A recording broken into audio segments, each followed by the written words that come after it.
και μέλος της Επιτροπής Εταιρικής Υπευθυνότητας του Επιμελητηρίου. And a warm welcome to Alexander Betts, if we have the connection ready.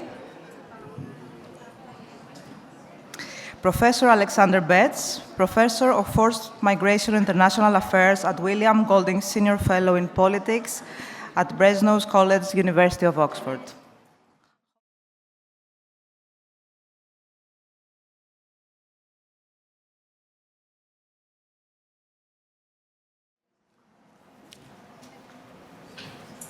Hello, dear Professor.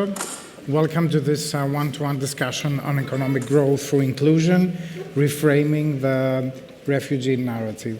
Today, I'm honored to be joined by Professor Alexander Betts, a leading expert in forced migration and international affairs.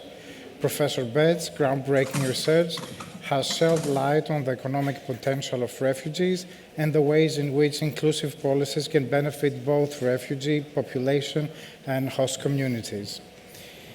As the world grapples with unprecedented refugee crisis, it's imperative to challenge the prevailing narratives and explore innovative approaches to refugee integration and economic development. Professor Betts' work offers valuable insights into how we can reframe the refugee narrative and unlock the economic potential of this individual. Thank you for Professor Betts for being with us. I know your time is very limited, so I will go directly to the first question. We are all eager to hear your insights on the current global refugee situation. Given your 2017 article, The World's Refugee System Can Be Fixed, here's a 10-point plan to save lives and create hope. How has your perspective on the global refugee system evolved in recent years?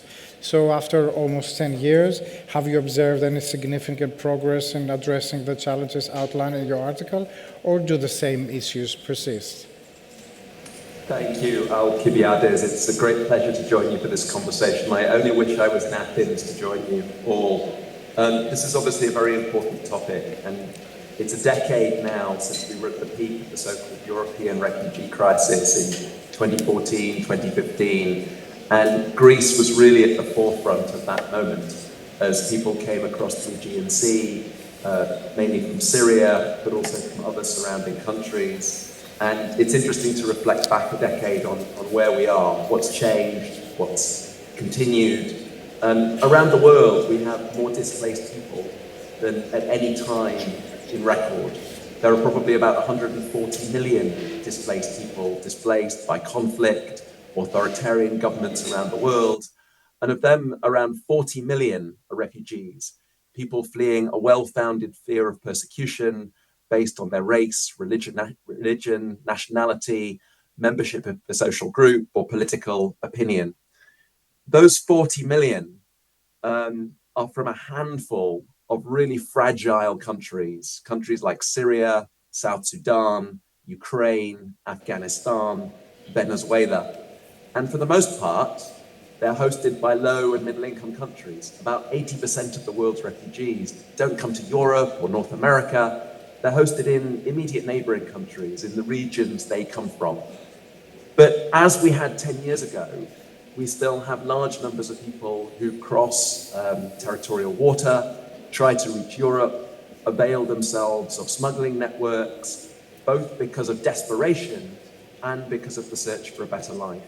And so I think there's a lot of continuity in what we've seen over the last 10 years. There was a drop-off in numbers in 2017, 2018, and gradually it started to grow again, particularly with new conflicts, instability from Afghanistan to Iraq to now Gaza and the wider Middle East. I think the imperative for countries around the world continues to be the same. There are three basic ways in which we can contribute to solutions, and this was more or less what I was writing about nearly a decade ago. First, to provide humanitarian and development aid to those low and middle income countries that host large numbers of refugees. We have to support countries like Jordan, Lebanon, Kenya, Pakistan, Iran, to have the capacity to protect people where they are and give them opportunities to access education and employment. But secondly, we need a resettlement scheme where we can take the most vulnerable and those that can contribute to our economies and move them in an organized way from those camps and cities in neighboring countries to Europe. And we haven't quite achieved that. And the third way is to ensure there's a structured path for spontaneous arrival asylum, for the minority that have no choice but to move by themselves, to come across the Aegean, to come across the Mediterranean, to come across the English Channel to my country. We have to have an organized system based on cooperation, and we are not there yet. I do agree, and sadly, I'm not surprised.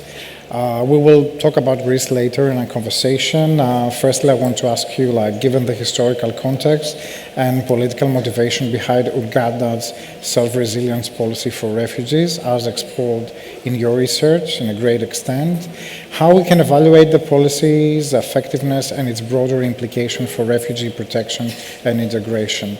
Should the international community continue to praise and promote this model, or there are other alternatives that will be more beneficial for refugees and host communities?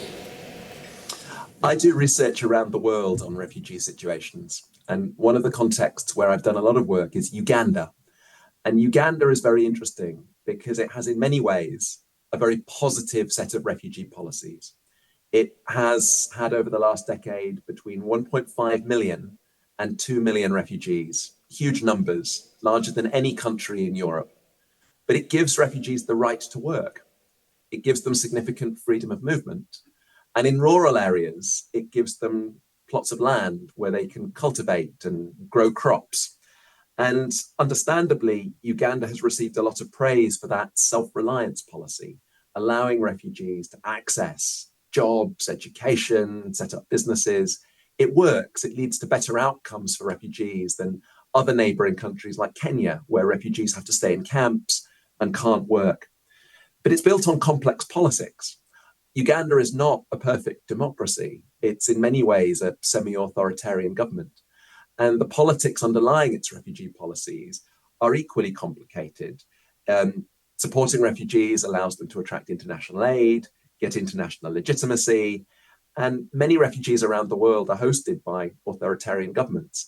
Many large refugee hosting countries with progressive policies that let refugees work do so because they're insulated from the preferences of citizens. Countries like Iran, Colombia, Turkey have some of the most progressive refugee policies precisely because they're not accountable to their citizens in the same way. Great to hear that there is some progress on this. Considering the current refugee situation worldwide, how can European Union nations effectively leverage the economic potential of refugees while mitigating the difficulties they encounter? What specific policies and strategies can be implemented to ensure that refugees are not only integrated into host societies, but also contribute positively to economic growth and development in both refugee origin countries and the European Union? How can Europe position itself to benefit from this challenge by maximizing the potential of refugee populations? Very often refugees are portrayed by the media or politicians as a threat or a burden, an inevitable cost. And they don't have to be. We can change that narrative. It's possible for refugees to be a benefit, to be contributors economically, socially, culturally, if we have the right policies. And in Europe, we haven't always had the policies that have enabled refugees to be contributors. In all of our research, two of the key factors that change how refugees contribute and how they're perceived are their access to work, meaningful work, employment, self-employment, and their access to education. When they have the opportunity to work and the opportunity to access both academic education and vocational training, they not only do better for themselves and integrate better, but they're differently received by receiving countries.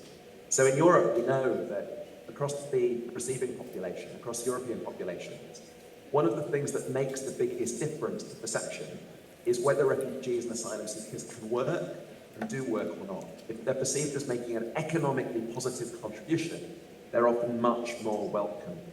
So Europe can do more to support the economic integration of refugees, to create access to pathways to training, as happened for many Syrian refugees who arrived in 2015 1916 in Germany, to create opportunities for companies to create employment schemes, which many have done across Europe, that create apprenticeships, professional pathways for refugees, to create routes for recruitment agencies to support refugees' integration. And with our demographic challenges, with our aging population in Europe, this is an opportunity. Many sectors of our economy need workers, and refugees have often been seen as humanitarian victims, but actually they can be contributors to our labour markets if we upskill them and integrate them. It seems to be a great opportunity for Europe and the European Union to grasp this opportunity in all ways. Given the increasing challenges faced by refugees worldwide, as outlined in your book, The Wealth of Refugees, what unexpected opportunities do you see for Greece to harness the potential contribution of refugees? And I will also want to ask you, how can these opportunities be leveraged to promote economic growth, social cohesion, and sustainable development? Greece is in a challenging position, and geography determines how much responsibility different European Union countries have towards refugees.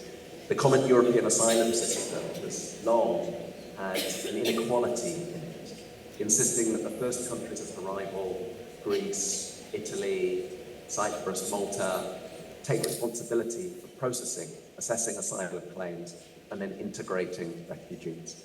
That's a real challenge, and the rest of Europe needs to support Greece, get behind Greece, and provide that solidarity. Last year, Greece received around 50,000 asylum seekers, and that is a significant number. But what we know is that depending on the policies that are adopted, that can be a challenge or it can be an opportunity.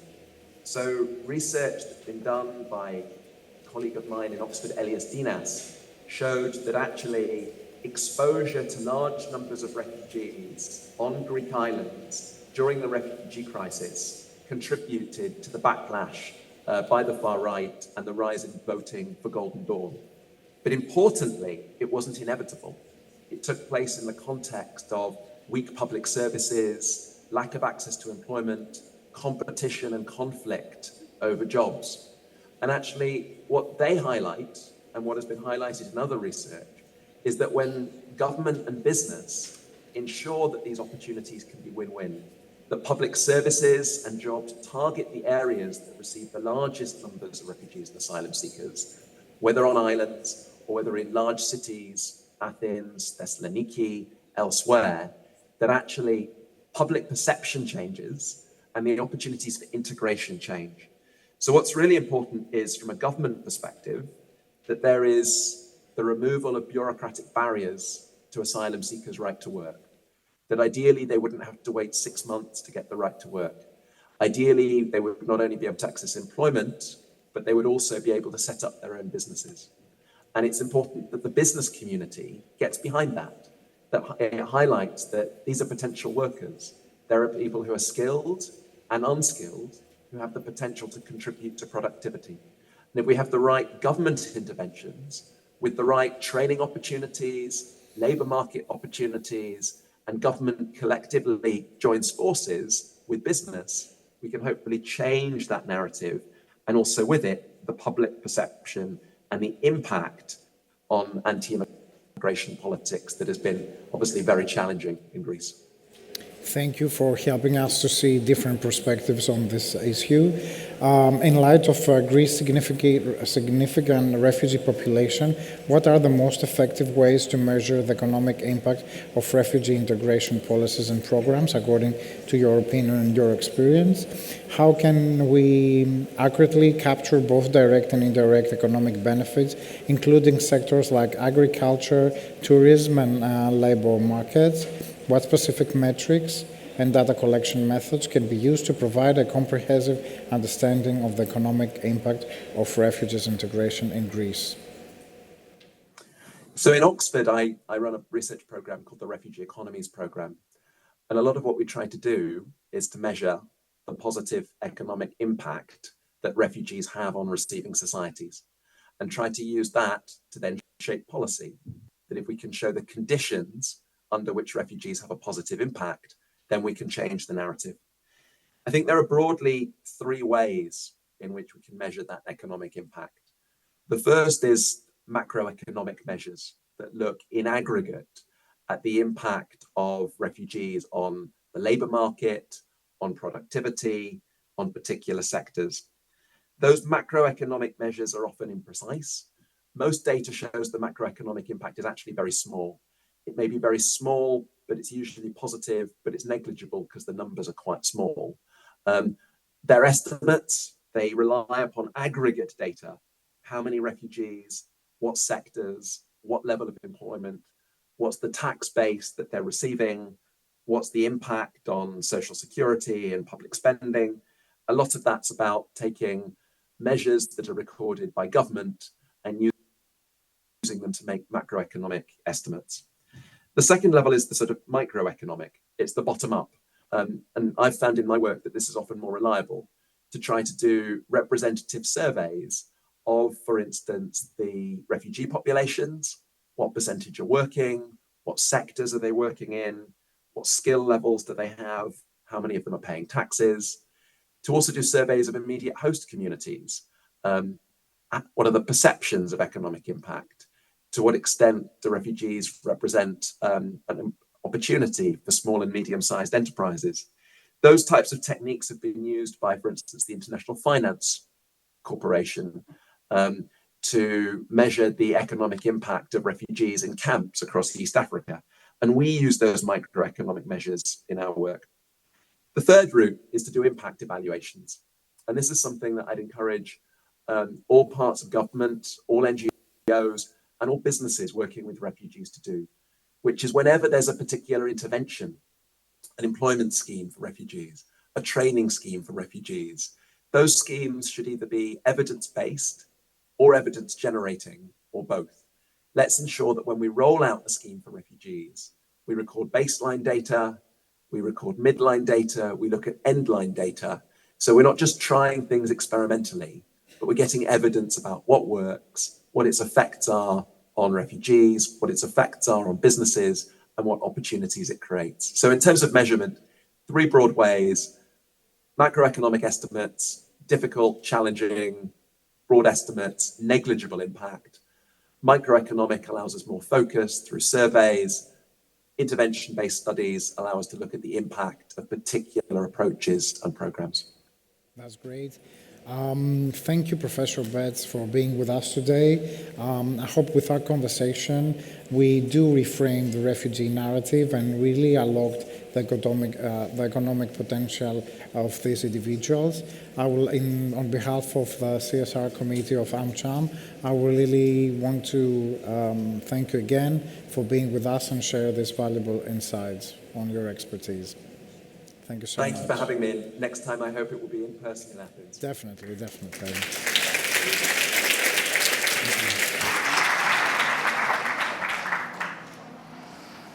Συνεχίζουμε ακριβώς το ίδιο θέμα, προσφυγικές ροές.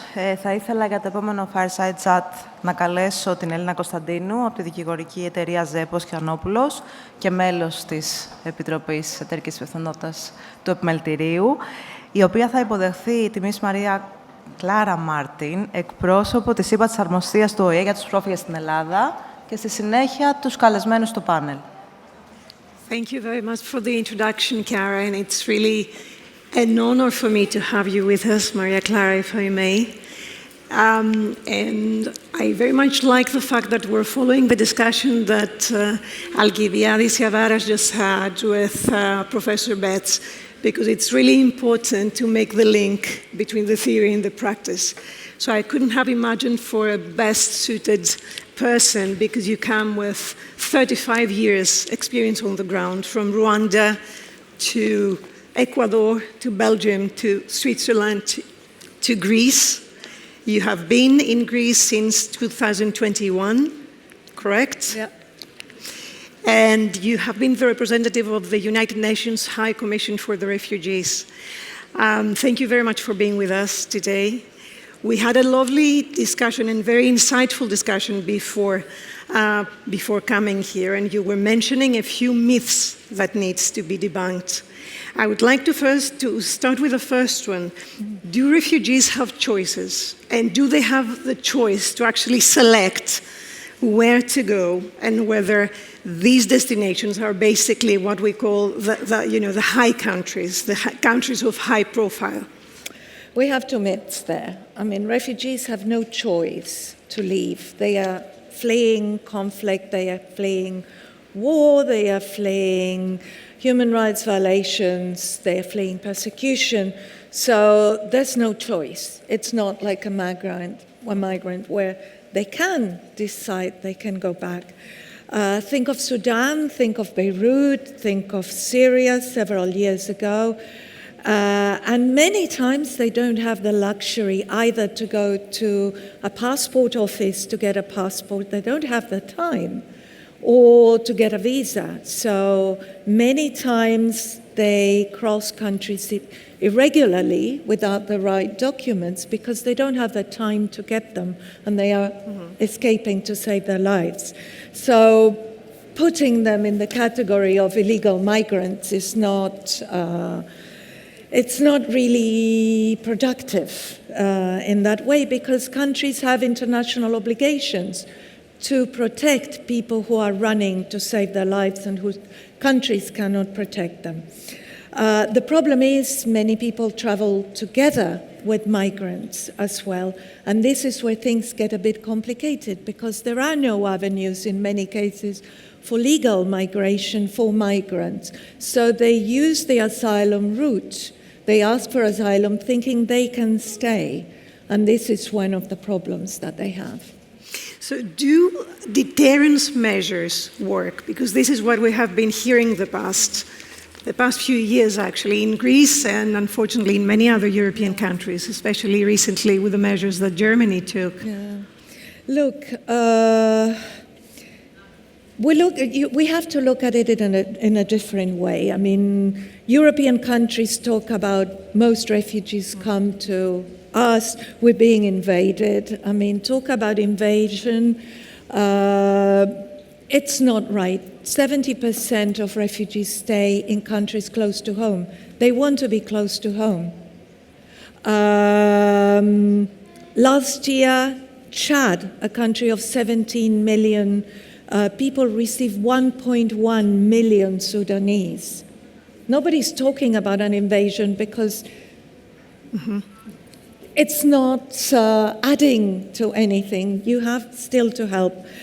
In contrast, this year, for example, Frontex tells us that 86,800 people moved into Europe through the Mediterranean in the first 7 months of this year. So we're talking about slightly different scale. Now, deterrence. Deterrence measures, you're talking about walls, you're talking about pushbacks, they're not only counterproductive, they are illegal. And they backfire because they provide a market for the smugglers that we're wanting to combat and other criminal actors. I mean, smuggling and trafficking in persons is now the number one illegal activity in terms of income generating. It's gone over drug trafficking, it's gone over arms trafficking. And let's not forget that even people have paid to cross. They cannot cross the first time. They will try to cross again, and they will try to cross again. So again, we're fostering, whereas if we look at things differently, it's not about letting everybody in. It's about, first of all, working in the countries of origin. If there is peace, if there is development, people will not have to flee or will not feel that they have no future and they want to try their luck somewhere else. So if you want no refugees, work on peace. That would be the first thing. And that's something I can guarantee you it works. The second thing is let's work on, and Greece has worked a lot on this and has made enormous progress, is asylum systems. Asylum systems that work. Asylum systems that identify who is a refugee and who is not. And then there has to be the counterpart of returning those who are not worthy or deserving or needing international protection. That is key as well, because the international asylum system has been designed only for a small proportion of people who need to flee. The other thing that needs to be working, that needs to happen, that we are happy, we're working a lot more on this, is working on the transit routes. Mm-hmm. Many people, as I said, 70% stay near home, but sometimes they feel they have to move, either because there's no security or because they feel there are better opportunities somewhere. They don't have an unfettered right to move, but they do in many cases. So if we work on those countries, if we help people stay where they are, again, with a new development system, with different ways we can work on it. Provide more legal pathways, obviously, for people who migrate, and more avenues for refugees to move in a more regular way. I'm talking about resettlement, I'm talking about labor mobility, community sponsorship, etc. And for those who've made it here, who are recognized, let's talk about integration.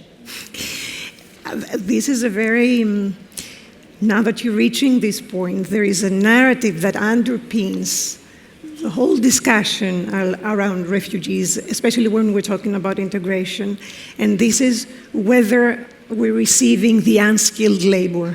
So are all refugees unskilled labor, Maria Clara? Not really. We do some of the studies that Professor Betts was talking about. We constantly ask our refugees, we're interested in their training, their education, their past experience. And what we find is, and this is prior to the arrival of the Ukrainians, 17% had university education and another 40% secondary education. So not all of them are skilled, but not all of them are unskilled. I bumped into a refugee camp in the north into a Palestinian refugee who had a PhD in engineering. What is he doing in a camp? He should be working. And again, Greece there has done quite a lot to show. What do you think that Greece should do? We are at the receiving end. There are quite a lot of things that Greece is already doing and becoming a model on this. First of all is the legislative framework. What we have seen through our talking with refugees is that the earlier refugees see, or asylum seekers see, that there's an opportunity to work, they will stay, they will be more motivated to learn the language, to try to make an effort to be skilled, etc. Greece now allows asylum seekers to work not after 6 months, but after 2 months of lodging their asylum claim. That is a win-win for everybody because they work much faster. They earn their income, so they do not cost the state. They learn the language and they feel already they are part of the community. So that is one. Remove the administrative barriers. Sometimes there are administrative barriers. I mean, getting your AMCA, your RAMA, your tax number, your bank account needs a social worker, an interpreter, a lawyer, and an accountant. So we need to work on that, and we are working on that. We're working together with the government. The government it is important that a government sees and has a policy, and there is an integration policy in this country, and that they see that with all the needs for manpower that we have here, refugees are part of the solution. Many of them are working already. Some of them are not. Some of them are working, but not legally. We have to get them to move them into the legal economy as well. There's so much I would like to keep talking about. I'm sorry that the time is against us, but most definitely you have given us a lot of food for thought and for the next panel. Thank you very much for having. Thank you very much. Thank you. Και θα ήθελα να καλωσορίσω την καθηγήτρια κυρία Γαβουνέλη, να έρθει κοντά μου, την κυρία Σοφία Κουβελάκη και την κυρία Ματίνα Τζόρτζη, για να συνεχίσουμε την κουβέντα. Αν θέλετε να καθίσετε. Ναι. Ωραία. Τέλεια. Γεια σας. Τώρα εμάς δεν ξέρω αν θα μας φτάσουν τα 20 λεπτά, γιατί έχουμε πολύ υλικό από τις δύο προηγούμενες κουβέντες. Είμαι πολύ χαρούμενη που έχω κοντά μου την καθηγήτρια κυρία Γαβουνέλη. Είστε καθηγήτρια αστυνομική. Είστε επίσης πρόεδρος της Εθνικής Επιτροπής Ανθρωπίνων Δικαιωμάτων. Είστε γενική διευθύντρια του ΕΛΙΑΜΕΠ, όπου το καπέλο και να βάλετε μας κάνετε για το πάνελ για σήμερα. Έχουμε κοντά μας την κυρία Σοφία Κουβελάκη, ιδρύτρια και διευθύνουσα σύμβουλο του Home Project. Καλησπέρα. Και την κυρία Ματίνα Τζόρτζη, η οποία είναι επικεφαλής επικοινωνίας και marketing της Mastercard για τις αγορές Ελλάδας, Κύπρου και της Μάλτας. Καλησπέρα. Με όλα αυτά που κουβεντιάσαμε, προφανώς το ζήτημα της κοινωνικής ενσωμάτωσης περνάει από όλους τους πυλώνες. Εγώ χαίρομαι που μπορούμε να μιλήσουμε και για θεσμικό πλαίσιο και για την κοινωνία των πολιτών και για την ιδιωτική πρωτοβουλία που πλέον δεν μπορεί να απέχει και δεν μπορεί και να εθελοτυφλεί. Θέλω να ξεκινήσω όμως με εσάς, κυρία Γαβουνέλη, βοηθώντας μας να βάλουμε λίγο ένα πλαίσιο ως προς το ποιες είναι οι διαδικασίες και τι αναμένει κανείς όταν φτάνει στην Ελλάδα ως μετανάστης. Και θέλω πριν μου απαντήσετε, επειδή μιλάμε πάρα πολύ για το narrative εδώ και αρκετή ώρα, θέλω να μοιραστώ ένα στοιχείο που αφορά σε μια έρευνα την οποία διεξήγαγε η Ipsos πριν από μερικά χρόνια για την ActionAid και η οποία αφορούσε τα στερεότυπα των πολιτών της Ευρωπαϊκής Ένωσης σχετικά με τη μετανάστευση. Ενώ λοιπόν στην Ελλάδα το ποσοστό των ξένων πολιτών μέσα από τη Eurostat έρχεται στο 8%, στην Ελλάδα αυτή η αντίληψη του μέσου Έλληνα έρχεται ότι είναι 35%. Και εδώ πέρα αρχίζουν νομίζω τα δύσκολα, τα οποία αφορούν και τις διαδικασίες και όλα τα προβλήματα στις διαδικασίες που θα μας εξηγήσετε. Νομίζω ότι αυτό είναι μια κοινή αντίληψη ή μάλλον μια κοινή λανθασμένη αντίληψη για το σύνολο του ευρωπαϊκού χώρου. Αν ακούσετε τον μέσο Ευρωπαίο, όχι απλώς τον μέσον Έλληνα, θα σας πει ότι πνιγόμαστε, κατακλυζόμαστε. Αν δείτε τα νούμερα πραγματικά είναι παντελώς διαχειρίσιμα. Και πάντως στις κοινωνίες μας οι οποίες γερνάνε, στις κοινωνίες μας οι οποίες χρειάζονται εργατικά χέρια, κοινωνίες που χρειάζονται και τους ανθρώπους με υψηλή εξειδίκευση, αλλά και τους ανθρώπους με χαμηλή εξειδίκευση, αυτούς που θα μας φυλάξουν στα γεράματά μας, η συζήτηση είναι πραγματικά ώρες-ώρες αστεία.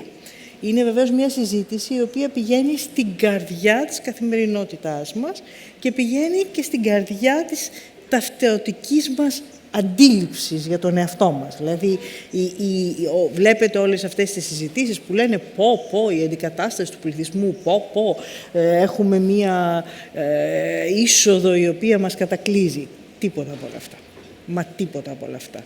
Είναι καθαρά θέμα διαχείρισης και είναι καθαρά θέμα του να κρατήσουμε την ψυχραιμία μας. Γιατί το λέω αυτό, διότι είχαμε μια συζήτηση σήμερα το πρωί στο ΕΛΙΑΜΕΠ και διάφοροι από τους ανθρώπους που ήταν γύρω στο τραπέζι είναι εδώ τώρα και χαίρομαι που τους βλέπω και συζητούσαμε για παράδειγμα, το είπα εγώ και άρα μπορώ να το μεταφέρω, ότι η πρόσφατη αντίδραση ας πούμε της γερμανικής κυβέρνησης που για μια μικρή εκλογή πανικοβλήθηκε και έκλεισε τα σύνορα και είπε και ξέρω εγώ τι, στην πραγματικότητα δεν έκανε τίποτα από όλα αυτά, αλλά το είπε, δημιουργεί μια δυσανάλογη αντίδραση και δίνει την εντύπωση ενός προβλήματος μη διαχειρίσιμου, ενώ δεν υπάρχει κάτι τέτοιο.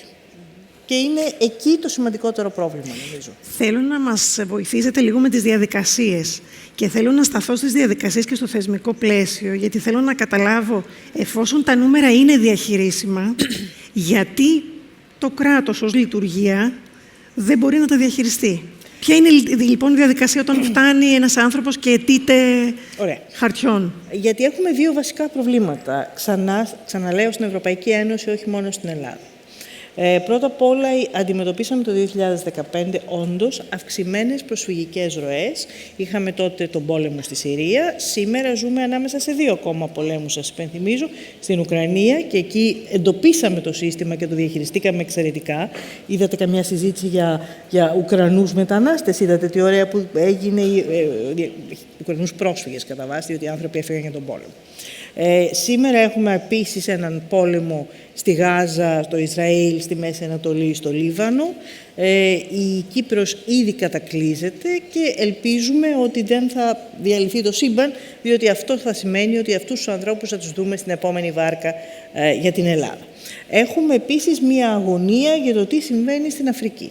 Αυτή τη στιγμή έχουμε έναν πόλεμο στο Σουδάν και είναι 6 εκατομμύρια άνθρωποι οι οποίοι μετακινούνται. Θα πρέπει να τους διαχειριστούμε, αν όντως μετακινηθούν. Όλοι όμως αυτοί είναι πρόσφυγες. Είναι άνθρωποι οι οποίοι κατά βάση δεν θέλουν να φύγουν από το σπίτι τους, αλλά τι να κάνουμε, έχουν βόμβες και επομένως μπορεί και να φύγουν από το σπίτι τους, μπορεί και να φύγουν και να μην φύγουν. Τι γίνεται με τους μετανάστες όμως, γιατί η ερώτησή σας ήταν ερώτηση μετανάστευσης. Στην Ευρώπη, τούτη την ώρα που μιλάμε, δεν υπάρχει νόμιμος τρόπος να μεταναστεύσει κανείς. Είναι τρελό, είναι παλαβό και που το συζητάμε. Η Ευρωπαϊκή Ένωση προσπάθησε να φτιάξει το αντίστοιχο της πράσινης κάρτας που όλοι ξέρουμε για τις Ηνωμένες Πολιτείες το 2016. Το 2017 ξέρετε πόσους κατόχους μπλε κάρτας, όπως είπαμε τη δική μας Ευρωπαϊκή Κάρτα, είχαμε στη Γερμανία? 2. Όχι 200, όχι 2.000, 2. Και αυτό γιατί η εταιρεία που τους έδωσε, τέλος πάντων που τους κάλεσε και να τους δώσει δουλειά, έκανε τη διαδικασία. Όλοι οι υπόλοιποι δεν ασχολήθηκαν το μισό δευτερόλεπτο. Είναι αυτονόητο ότι αν δεν έχεις μία νόμιμη οδό να πας στο προξενείο, να κάνεις την αίτησή σου, να έχεις έναν εργοδότη που ενδεχομένως να σε καλέσει, θα μπει στην πρώτη βάρκα. Δηλαδή, θέλω να πω, δεν είναι και βαριά μαθηματικά. Είναι μια κοινή λογική. Η προσπάθεια που έχει γίνει τον τελευταίο καιρό με το Σύμφωνο για το Άσυλο και τη Μετανάστευση είναι ακριβώς η προσπάθεια να δημιουργήσουμε τέτοιες νόμιμες οδούς μετανάστευσης. Οι νόμιμες οδοί μετανάστευσης έχουν πάρα πολλά πλεονεκτήματα. Σας λέω απλώς τα πιο βασικά. Πρώτον, διαλέγεις εσύ, δεν διαλέγουν οι διακινητές. Επομένως, διαλέγεις τους ανθρώπους που σου χρειάζονται, είτε είναι υψηλής ειδίκευσης, είτε είναι χαμηλής ειδίκευσης. Διαλέγεις εσύ τους αριθμούς. Λέμε, για παράδειγμα, ότι θέλουμε ανθρώπους για να έρθουν να βοηθήσουν στις αγροτικές δουλειές. Πόσους ανθρώπους θέλουμε? Είναι μια διαδικασία η οποία μπορεί να οργανωθεί. Αυτή τη στιγμή που μιλάμε δεν την έχουμε οργανώσει ακόμα και αν θέλετε μπορώ να πω μια κουβέντα παραπάνω γι' αυτό. Και βεβαίως με αυτόν τον τρόπο εξασφαλίζουμε αυτό που είναι πάρα πολύ σημαντικό, την κυκλικότητα της μετανάστευσης. Θυμάστε, όλοι μας έχουμε μνήμες από την εποχή που οι Έλληνες έφευγαν ως Gastarbeiter στη Γερμανία. Οι περισσότεροι γύρισαν στη δεκαετία του 70. Αυτή είναι η κυκλικότητα της μετανάστευσης. Άνθρωποι να φεύγουν και να γυρίζουν. Να στέλνουν χρήματα σπίτι τους, να μπορούν να ξαναπάνε και να φτιάξουν ένα σπίτι στο χωριό τους. Όταν λοιπόν διαχειρίζομαι νόμιμες μεταναστευτικές οδούς, δίνω στους ανθρώπους τα χαρτιά τους, είμαι σίγουρη ότι μπορώ να ελέγξω τη μετακίνησή τους, τότε προφανώς οι άνθρωποι αυτοί δεν αισθάνονται τον κίνδυνο της επιστροφής. Μπορούν να πάνε και να ξαναγυρίσουν. Αν όμως έρθουν με τη βάρκα, τότε δεν θα ξαναγυρίσουν. Γιατί ξέρουν ότι δεν μπορούν να ξανάρθουν. Είναι τόσο απλό και τόσο δύσκολο ταυτόχρονα. Στέκομαι πολύ σε αυτό που λέτε για την κυκλικότητα, γιατί στις μέρες μας εγώ θα πω ότι αν δημιουργήσεις λοιπόν αυτές τις συνθήκες, εξασφαλίσεις αυτούς τους ανθρώπους να μπορούν να γίνουν πολίτες του κόσμου. Και εδώ θα ήθελα να μιλήσουμε λίγο για το Home Project, που είναι ένας οργανισμός, θα μας πεις λίγα πράγματα, Σοφία, που έρχεται δεν θέλω να πω ακριβώς να καλύπτει ένα κενό, αλλά εν πάση περιπτώσει έρχεται να μιλήσει και να βάλει μια σταθερά και ένα πλαίσιο σε παιδιά τα οποία έρχονται. Ναι, το Home Project είναι ένας μη κερδοσκοπικός οργανισμός. Ξεκινήσαμε το 2016 μετά από ένα call που έκανε ο πρόεδρος Ομπάμα στον ιδιωτικό τομέα και είναι μια στοχευμένη παρέμβαση με σκοπό να προσφέρει ένα δίκτυο παιδικής προστασίας για ασυνόδευτα παιδιά πρόσφυγες. Και χρησιμοποιώ τις λέξεις παιδική προστασία γιατί αυτό είναι που χρειάζονται τα παιδιά και τα παιδιά πρόσφυγες που αποτελούν το 50% των 117 εκατομμυρίων προσφύγων στον κόσμο αυτή τη στιγμή και πολλά από αυτά τα παιδιά είναι ασυνόδευτα. Μιλάμε λοιπόν για το πιο ευάλωτο πληθυσμό των προσφύγων. Όταν ξεκινήσαμε το 2016, συνέβαινε αυτό που μας είπε και η κυρία Γαμουνέλη. Είχαμε πάρα πολύ κόσμο που διέσχιζε την Ελλάδα και είχε στόχο να πάει στην Ευρώπη και πολλά από αυτά ήταν παιδιά. Οπότε, σε αυτά τα 7,5-8 σε λίγο χρόνια, έχουμε δημιουργήσει 13 σπίτια στην Αθήνα, όπου προσφέρουμε ένα σύνολο υπηρεσιών παιδικής προστασίας, που συμπεριλαμβάνουν κοινωνική υποστήριξη, ψυχολογική υποστήριξη, ψυχιατρική παρακολούθηση, εκπαίδευση με συνεργάτες όπως το American Community School, αλλά και άλλα σχολεία, γιατί είναι απαραίτητη προϋπόθεση για όλα τα παιδιά να πηγαίνουν στο σχολείο.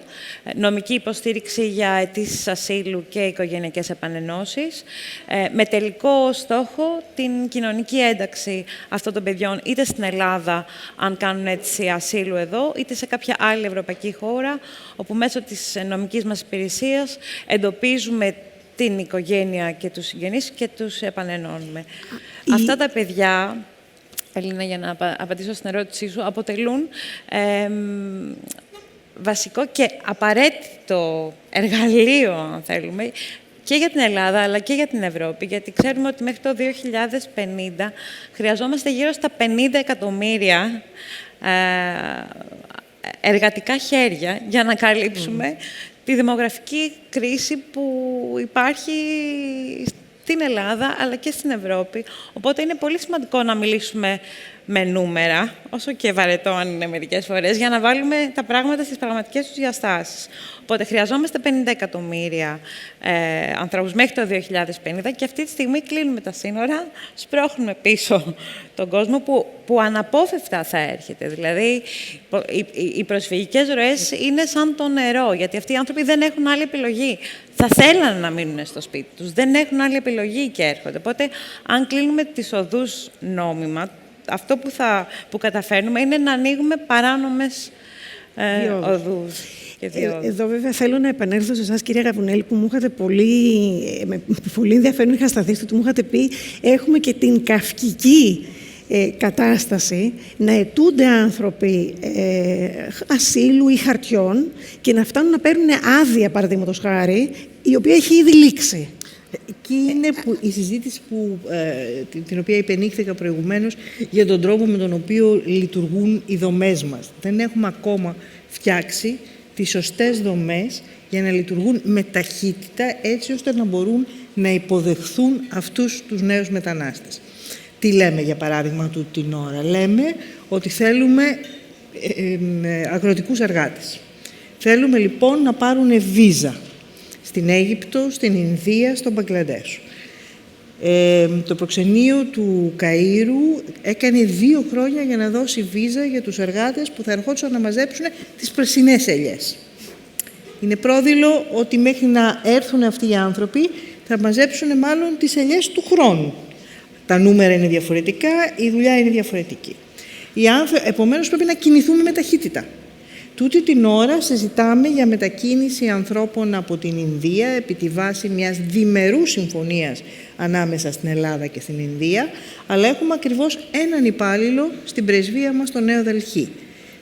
Πώς ακριβώς θα προλάβει ο άνθρωπος αυτός? Διότι εγώ δεν ξέρω, δεν βγαίνουν τα νούμερα. Επομένως χρειαζόμαστε μια υποδομή. Αυτή είναι η υποδομή για να έρθουν οι άνθρωποι. Όταν έρχονται οι άνθρωποι εδώ, όταν τους έχουμε ήδη καλέσει, ενδεχομένως έχουν ξεκινήσει μία επιχείρηση, τους έχει δοθεί άσυλο αν έρχονται από τη διαδικασία την προσφυγική. Ξεκινάνε μία μικρή επιχείρηση. Πρέπει να πάρουν άδεια παραμονής. Αυτή η άδεια παραμονής θα έπρεπε να είναι περίπου αυτόματη στο μέτρο που έχουν περάσει την όλη διαδικασία. Τούτη την ώρα συζητάμε για άδειες παραμονής, οι οποίες κάνουν περίπου 2 χρόνια για να βγουν. Μέχρι να βγει η άδεια παραμονής, η οποία έχει διάρκεια 2 χρόνια, μόλις τέλειωσε. Αφού λοιπόν μόλις τέλειωσε η άδεια παραμονής, η νομιμοποίηση στην τράπεζα για το λογαριασμό της μικρής επιχείρησης που έχει αρχίσει, απλούστατα έχει εξαφανιστεί. Νομίζω είμαστε όλοι άνθρωποι της καθημερινότητας, ξέρουμε ακριβώς πώς δουλεύουν αυτά τα πράγματα. Πώς θα λειτουργήσει η καλή κυρία η οποία έχει ξεκινήσει ένα μικρό εστιατόριο και μαγειρεύει τις συνταγές της μαμάς της από τον τόπο της, πώς θα συνεχίσει τη δουλειά της αυτή? Η πρόταση που κάνουμε, και την έχουμε κάνει σε όλα τα επίπεδα, είναι ότι βρε παιδί μου, μην δημιουργείς πρόσθετο διοικητικό βάρος εκεί που ξέρεις ότι ούτως ή άλλως οι διαδικασίες σου είναι βαριές. Γιατί η άδεια παραμονής πρέπει να είναι διετής? Γιατί δεν μπορεί να είναι 4 χρόνων? Γιατί δεν μπορεί να είναι 5 χρόνων? Εγώ δεν λέω forever, δεν μιλάω για πάντα. Διότι πρέπει όντως να ελέγχεις αν οι άνθρωποι δουλεύουν, αν οι άνθρωποι είναι ακόμα εδώ, αν πληρούνται οι προϋποθέσεις. Αλλά δεν μπορεί αυτή τη δουλειά να την κάνεις κάθε 2 χρόνια όταν ξέρεις ότι το σύστημά σου είναι βεβαρημένο. Πρέπει να βοηθήσεις τον εαυτό σου πάνω απ' όλα. Έτσι δεν είναι? Σημειώνοντας ότι οι άνθρωποι αυτοί, αν κάνουν σωστά τη δουλειά τους, αν ανοίξουν επιχειρήσεις στην Ελλάδα, θα σου πληρώσουν κανονικά τα ασφάλιστρά τους, θα σου πληρώσουν φόρο, θα σου δημιουργήσουν εισόδημα, θα δημιουργήσουν νέες θέσεις εργασίας ενδεχομένως, γιατί στο εστιατοριάκι αυτό θα θέλουν και κάποιον να σερβίρει. Έτσι δεν είναι? Και θα δηλαδή μου φαίνονται ορισμένα αυτονόητα. Και απολύτως στο κοινωνικό ιστό μιας πόλης. Είναι απολύτως αυτονόητα πράγματα και κάποια φορά το απολύτως αυτονόητο καταλήγει να γίνει ζητούμενο. Στη δική σας εμπειρία, κύριε Κουβελάκη, ποιες είναι οι μεγαλύτερες λοιπόν δυσκολίες για την κοινωνική ένταξη αυτών των παιδιών? Κοιτάξτε, όταν μιλάμε για την ένταξη, είναι μια σύνθετη διαδικασία που προϋποθέτει ότι ξεκινάμε με τα βασικά και ότι υπάρχουν τα βασικά. Δηλαδή, τα παιδιά αυτά, εκτός από στέγαση, έχουν ό,τι χρειάζονται για να είναι υγιεί.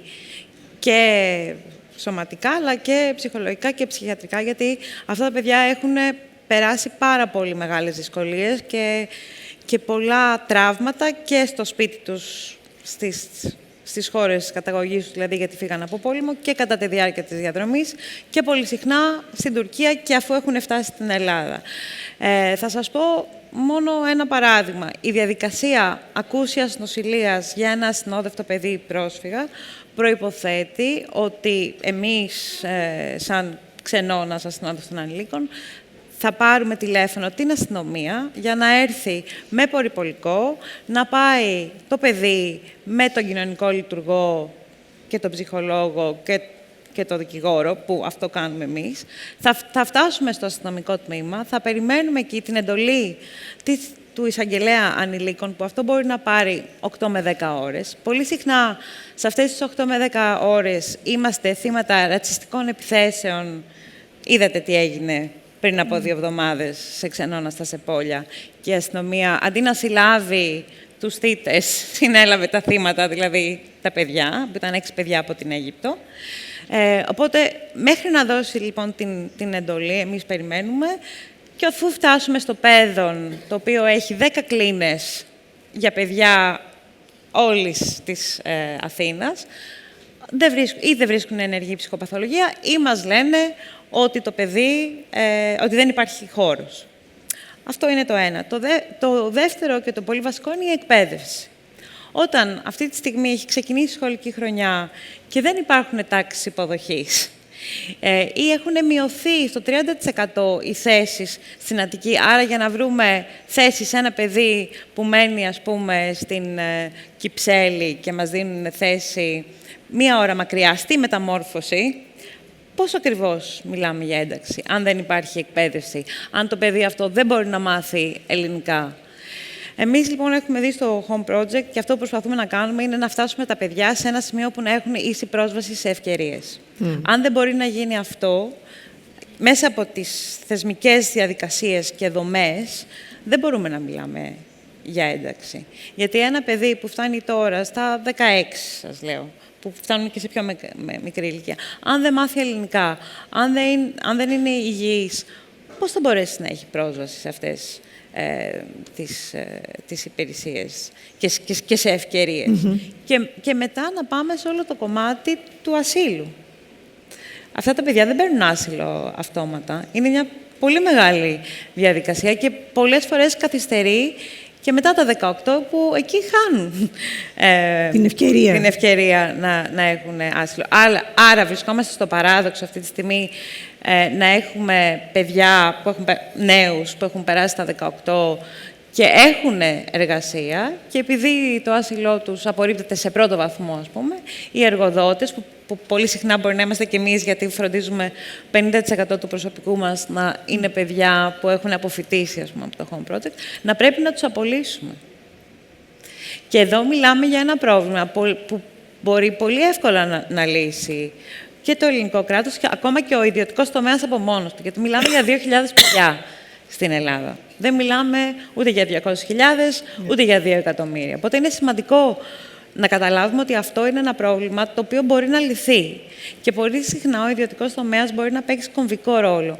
Γιατί μπορεί να ξεκλειδώσει αυτό που λέμε government inefficiencies, ας πούμε. Δηλαδή, εμείς γι' αυτό αναγκαζόμαστε να συνεργαστούμε με ιδιωτικά σχολεία, όπως το ECS, όπως το Κολέγιο, όπως το Μωραΐτη, τα οποία μπορούν να δώσουν τα εργαλεία σε αυτά τα παιδιά, να μάθουν τη γλώσσα, να μπορέσουν να παρακολουθήσουν την ύλη και θα δείτε σε επόμενο πάνελ πραγματικά success stories, παιδί που δουλεύει αυτή τη στιγμή στον ΟΟΣΑ, στο Public Governance Department. Αυτό το παιδί έπρεπε να δουλέψουμε με τα media για να καταφέρουμε να πιέσετε για τα χαρτιά του. Είχε πάρει απορριπτική στο άσυλο. Να αναιρέσουμε την απόρριψη του ασύλου. Και αυτή τη στιγμή ο Αμαντού, αφού τελείωσε το Sciences Po και τελείωσε και μάστερ στο Sciences Po, δουλεύει στον ΟΟΣΑ. Θέλω να πω ότι πραγματικά αυτά τα παιδιά μπορεί να είναι ένα win-win για όλους μας να τους εντάξουμε. Πόσο μάλλον όταν η κοινωνία μας και η Ευρώπη τους χρειάζεται.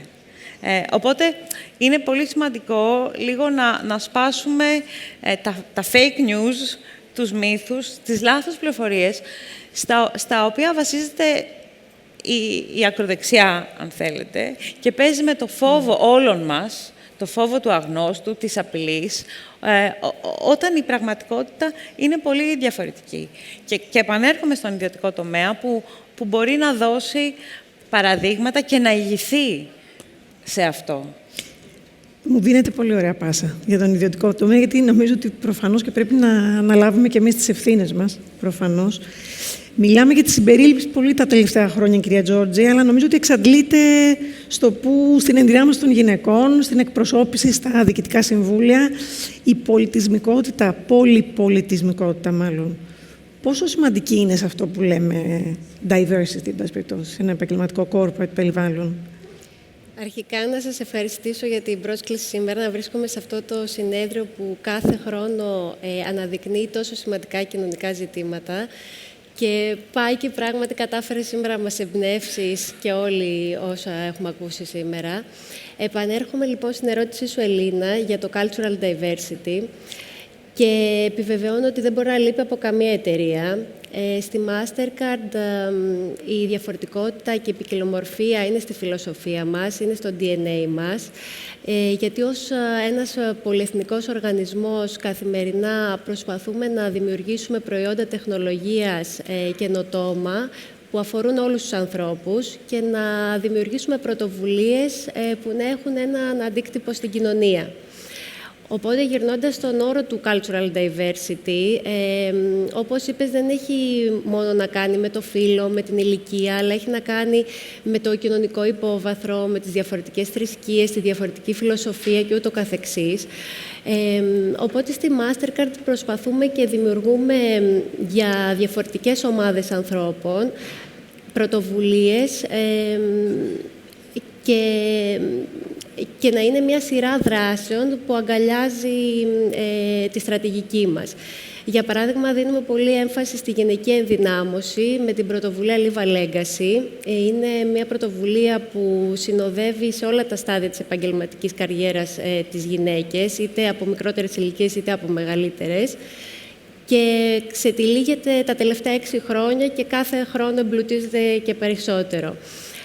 Μια άλλη ομάδα που δραστηριοποιούμαστε είναι η ΛΟΑΤΚΙ κοινότητα, όπου κάνουμε πρωτοβουλίες και σε συνεργασία και με το Φεστιβάλ Θεσσαλονίκης Κινηματογράφου Θεσσαλονίκης, που τρέχει και αυτή τη στιγμή. Αλλά η ανάγκη μας να αγκαλιάσουμε και περισσότερες κοινωνικές ομάδες έρχεται όχι μόνο από την παγκόσμια στρατηγική μας, αλλά έρχεται και σε τοπικό επίπεδο. Οπότε είμαστε πάρα πολύ χαρούμενοι που φέτος μπορούμε να ανακοινώσουμε ότι αγκαλιάζουμε και μια ακόμα ομάδα, αυτή των μεταναστών. Να κλείσουμε με θετικό πρόσημο. Εγώ θα ήθελα να μιλήσουμε για την πρωτοβουλία σας με το Odyssey. Είναι μια πρωτοβουλία που δεν έχει βγει ακόμα στη δημοσιότητα και χαίρομαι πάρα πολύ που είμαι σήμερα εδώ και μπορώ να μιλάω γι' αυτό. Είναι κάτι που το δουλεύουμε με πάρα πολύ αγάπη από όλη την ομάδα. Ονομάζεται πρόγραμμα Restart και ουσιαστικά δίνει ευκαιρίες επαγγελματικής σταδιοδρομίας και κοινωνικής ένταξης ανθρώπων με μεταναστευτικό υπόβαθρο μέσα από τον τομέα της γαστρονομίας. Και για να το πω λίγο πιο αναλυτικά, το πρόγραμμα Restart έχει 2 πυλώνες. Ο πρώτος πυλώνας, λοιπόν, έχει να κάνει με τη γνώση και την εκπαίδευση. Οι ωφελούμενοι του προγράμματος εκπαιδεύονται σε όλα τα στάδια ενός εστιατορίου, σε όλα τα πόστα μάλλον ενός εστιατορίου, δηλαδή από την καθαριότητα, από την κουζίνα, από την υποδοχή και ούτω καθεξής. Αλλά δίνουμε και πολύ σημασία και εκπαιδεύουμε αυτούς τους ανθρώπους και στις οριζόντιες δεξιότητές τους, δηλαδή τους δίνουμε τα εφόδια στο πώς μπορούν να φτιάξουν ένα βιογραφικό, ώστε να σταθούν αργότερα επαγγελματικά, πώς να διαχειριστούν τον χρόνο τους, πώς μπορούν να είναι προετοιμασμένοι για μια συνέντευξη και ούτω καθεξής. Και όλο αυτό δεν το κάνουμε φυσικά μόνοι μας, το κάνουμε σε συνεργασία με το μη κερδοσκοπικό οργανισμό Οδύσσια και τους ευχαριστούμε πάρα πολύ γι' αυτό. Οπότε ο πρώτος πυλώνας έχει να κάνει, όπως είπαμε, με τη γνώση και την εκπαίδευση. Ο δεύτερος πυλώνας του προγράμματος έχει να κάνει με τη διασύνδεση αυτών των ανθρώπων στην αγορά εργασίας. Οπότε διασυνδέουμε τους ανθρώπους στο σέκτορ της γαστρονομίας της εστίασης και αν θες με αυτόν τον τρόπο κάνουμε support και την ελληνική εστίαση. Για πόσους ανθρώπους συζητάμε αυτή τη στιγμή? Αυτή τη στιγμή είναι κάτι πάρα πολύ καινούριο. Έχει ξεκινήσει από τον Ιούνιο του 2024 και έχουμε εκπαιδεύσει ένα πολύ σημαντικό αριθμό ατόμων και θα έχουμε και άλλες καινοτόμες δράσεις κάτω από την ομπρέλα του Restart που θα είμαστε σε θέση να τις ανακοινώσουμε στις αρχές του 2025. Και ευελπιστούμε να μπορούμε να εντάξουμε σε αυτό το πρόγραμμα και άλλες ευάλωτες ομάδες. Νομίζω στην προετοιμασία μας μιλούσαμε για 60 ανθρώπους που ήδη έχουν ξεκινήσει μαζί σας μέσω της Οδύσσιας. Αυτή τη στιγμή είναι πάνω από 60 άνθρωποι. Να κλείσουμε τουλάχιστον με ένα θετικό νέο, ότι υπάρχει και μια θετική ένταξη και πρωτοβουλία και του ιδιωτικού τομέα. Σας ευχαριστώ πάρα πολύ που ήσασταν σήμερα κοντά μας. Εμείς ευχαριστούμε.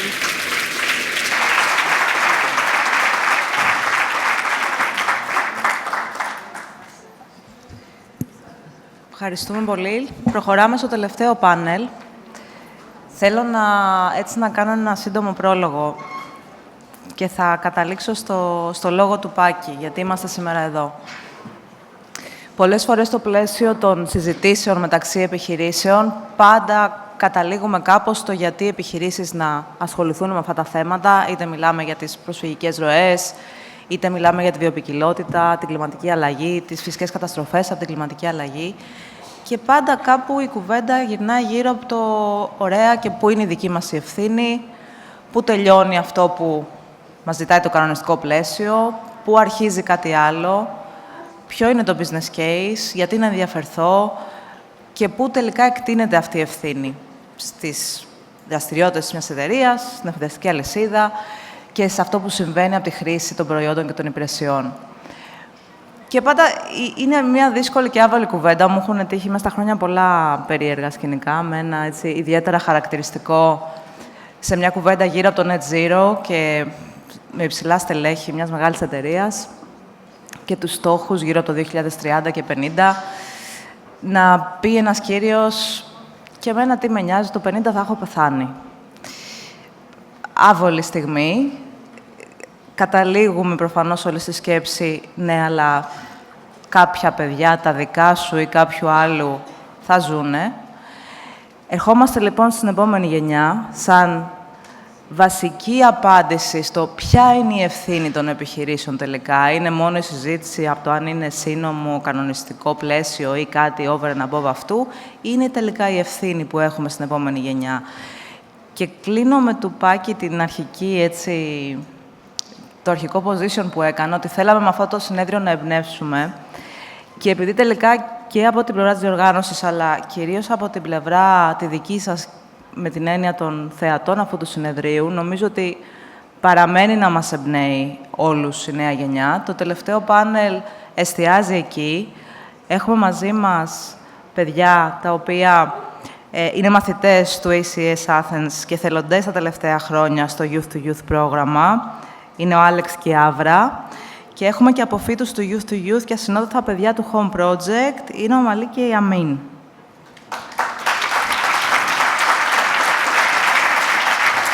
Με το συντονισμό προφανώς η Σάντα. Okay, so we literally saved the best for last. And I want to tackle the elephant in the room that I'm very stressed. So can we make a deal? Yeah. We talk, the five of us, okay? They don't exist. Cool. But since you do exist, I just want to make a small introduction of what we're going to talk about today. And I have my cheat sheet with me because I am stressed. So we're thrilled to showcase the potential and the energy of the youth. And we want to do this through the Youth to Youth program of ACS Athens. And the Youth to Youth program of ACS Athens was started in 2016 in collaboration with the Home Project that Sophia talked to us before. And what it aims and strives to do, actually, is to foster cultural integration and also promote inclusivity and empower the young minds, because we need these young minds to become the leaders of tomorrow. And we need these leaders in order to save us of the catastrophe that we've created. So since 2016, the Youth to Youth project has engaged over 160 unaccompanied minors. Out of these, 20 have full scholarships that's granted to them by the Shapiro Foundation. And it's involved 126 or 224 ACS students volunteering their time, and 80 staff and faculty members volunteering their time from ACS. So our session will highlight the unique experiences that they have of these young participants, and they'll demonstrate the way they pave towards this more inclusive, more bright future that's coming. Because we strongly believe that when we invest in the youth, we invest in our future. But before that, we have a short video to see, and if we can get that on board.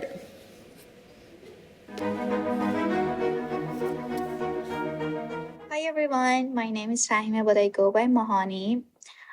I graduated from ACS in 2023, and I was on a full-time Youth to Youth program for 3 years. Right now, I'm an international relations and economics student in Roger Williams University in the US. And definitely, I wouldn't be here if it wasn't for ACS. All my teachers had a great role in supporting me. And honestly, I don't have anything else rather than saying thank you to the parents who are supporting this Youth to Youth program, to the students who are putting the time and energy every Saturday or Sunday. to go support these students. Miss Julia, my dearest, Miss Papayano, my counselor in ACS, who really had a role in helping me to be where I am today. And I wouldn't be here if I didn't have the support of people like you. Thank you so much. Hey everybody, I'm Chanel, I'm 20 years old. I was a student in ACS Athens. I graduated in 2022. Before being a regular student, I was taking classes on the Youth to Youth program every Saturday in ACS. One of my fun time I had in Greece, there was ACS regular students. They made my journey as a regular student easier because I already knew people there and already built up this connection with the regular students that were coming to help us in class, in the UTU class. Hi, my name is Afzal Khodabande, and I just wanted to talk about a program that I have been part of for 6 years. This program named Youth to Youth program, which I have been part, and I helped when I went to Youth to Youth program, and the personal coaching that they provide me with, mentally, physically, I changed and I got better person. So I have been very successful in my personal life. I just wanted to let you know that these people that work in Home Project and work at ACS Athens and they are part of Youth to Youth program, they are very, very caring and helpful for us migrants and all people that have been there and they worked. I'm so happy. I just want to say thank you and I love you so much. Take care, enjoy, love you. Hello everyone, my name is Amadou. Youth to Youth program. I stayed in Greece for 5 years under the Home Project Care. Beyond academics, Youth to Youth program gave me the chance to meet and socialize with people from diverse backgrounds. This was invaluable as I was able to share experiences and learn from others who were also adjusting to new situations. Ευχαριστώ πάρα πολύ.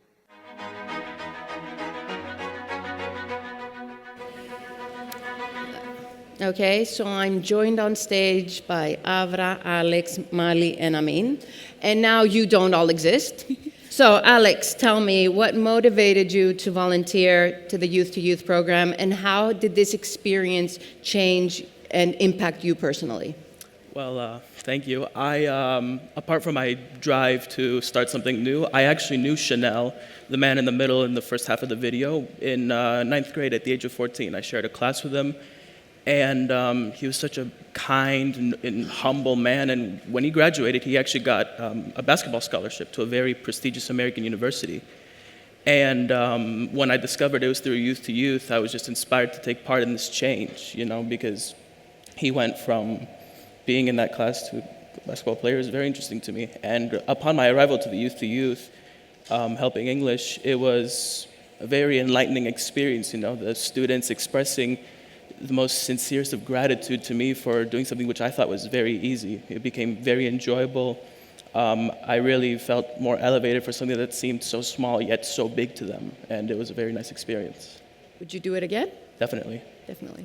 Okay, Avra, can you share a moment or a story that highlights, from your volunteering, that highlights the importance of cultural integration? Yes, so one Saturday, I joined the classroom as usual, the beginners boys, and I just saw a group of 15 young boys from Syria, Egypt, who spoke little to no English. And so I went and sat with a group of boys and we started our lesson as usual, but I then realized that they spoke little to no English. And even though we managed to communicate, one of my main goals as a volunteer is to create an environment of support, safety, and acceptance. So as I went home that day, I thought, what else could I do to better enhance this connection?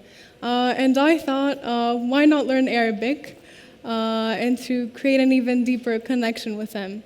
And as I went back another Saturday, I sat with one of my friends, and what I did was I started writing down the Arabic alphabet, which I had learned, and his face immediately lit up, and I think that was an amazing feeling to have, and to see the joy in his face and the safety that he felt, and I felt accomplished from that.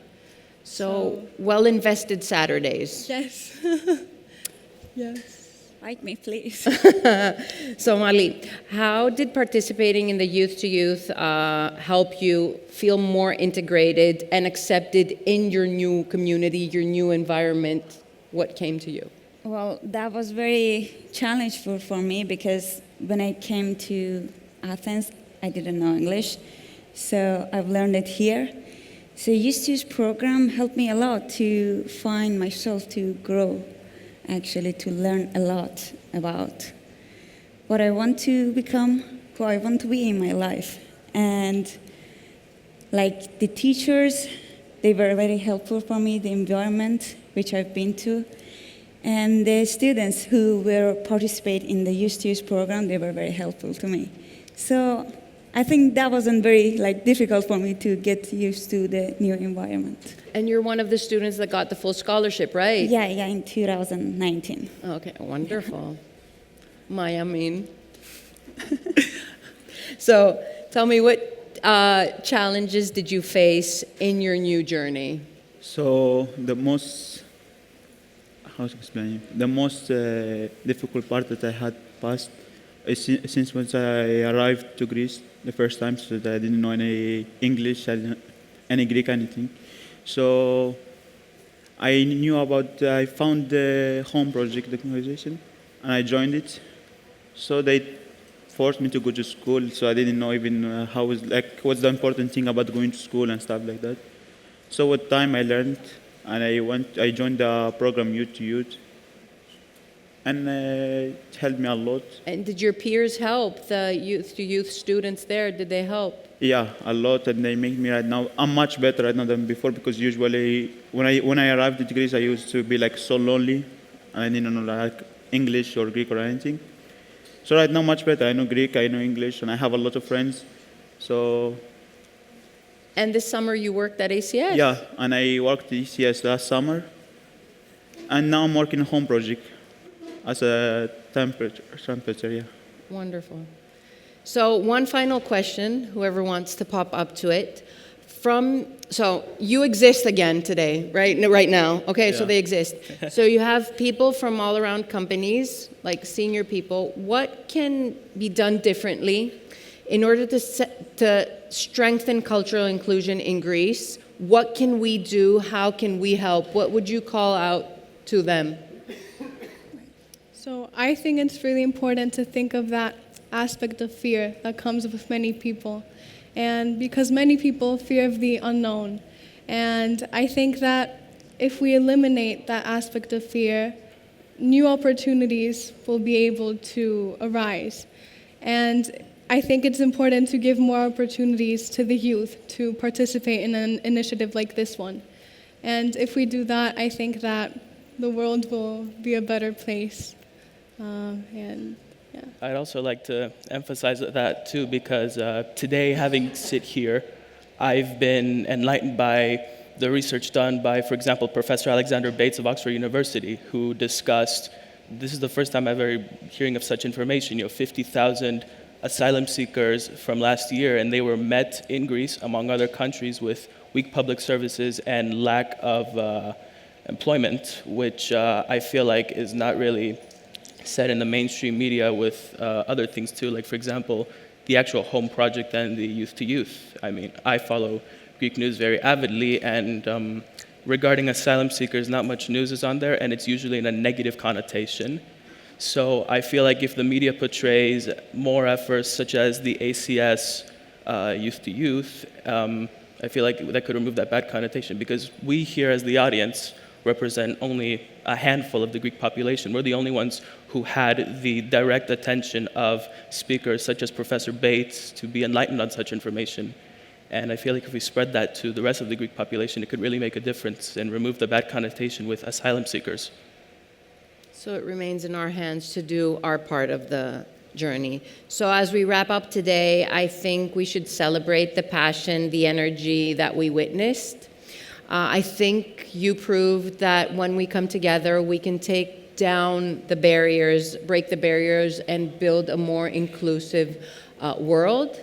And me sitting with the four of you on this stage and sharing it with you, I truly believe in my heart and soul that the future is very, very, very bright.